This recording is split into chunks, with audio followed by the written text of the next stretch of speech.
So I've been up for like 5 nights straight because I was having troubles understanding who this laptop would be for. Because at $1,800, Razer's asking a lot for an Ultrabook.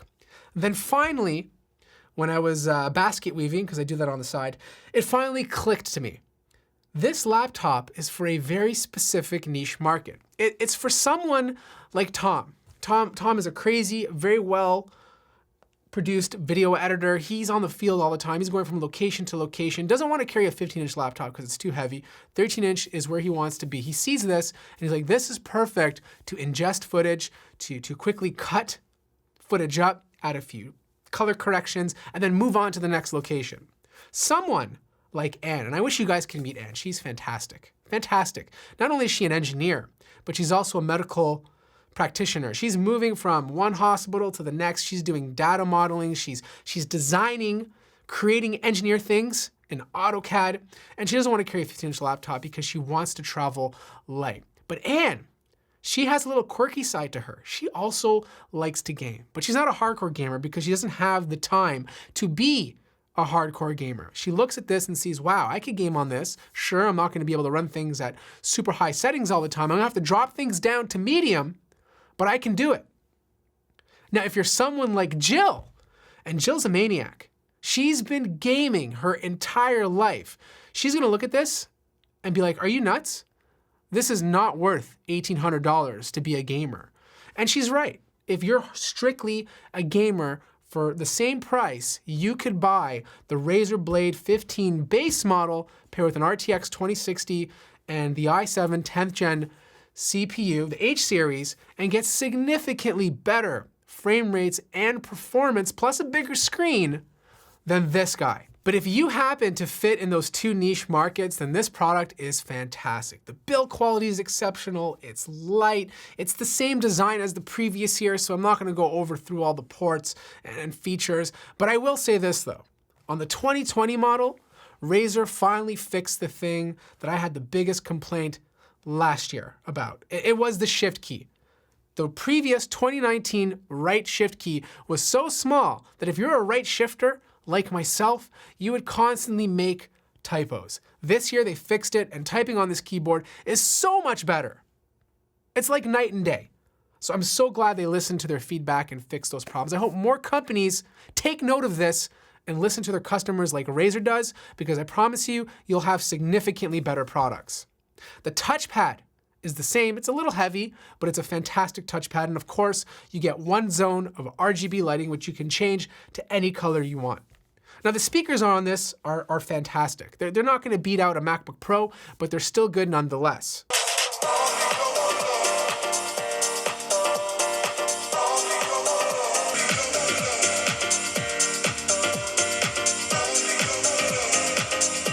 So internally, not much is upgradable. Like, you can swap out this drive, which is pretty fast, but if you want something bigger, you can do that.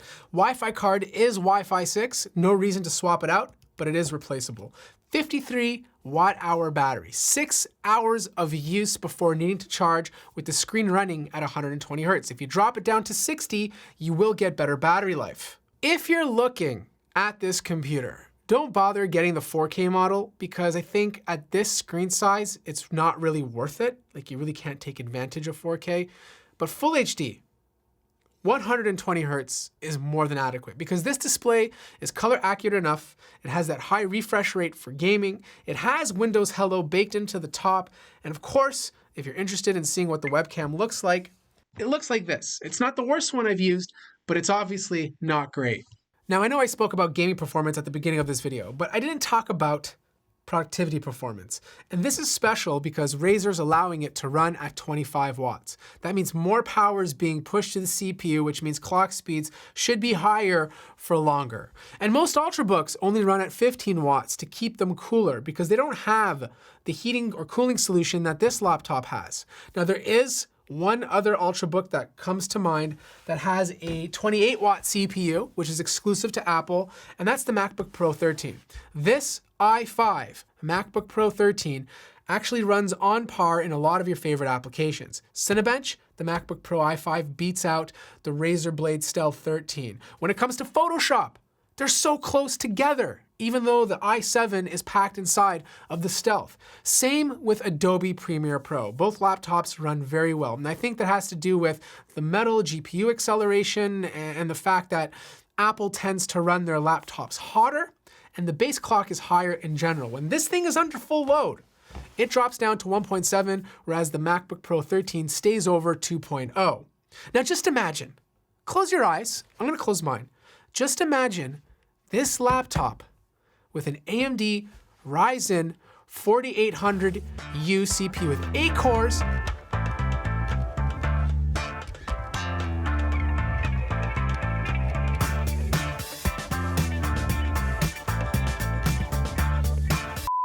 fan noise is also good. Yes, it gets up to 51 or 52 decibels, which is in line with the Surface Book 3, but it's not nearly as loud as a gaming laptop. Overall, this is a very solid, well-produced Ultrabook. Is it for Jill, the hardcore gamer?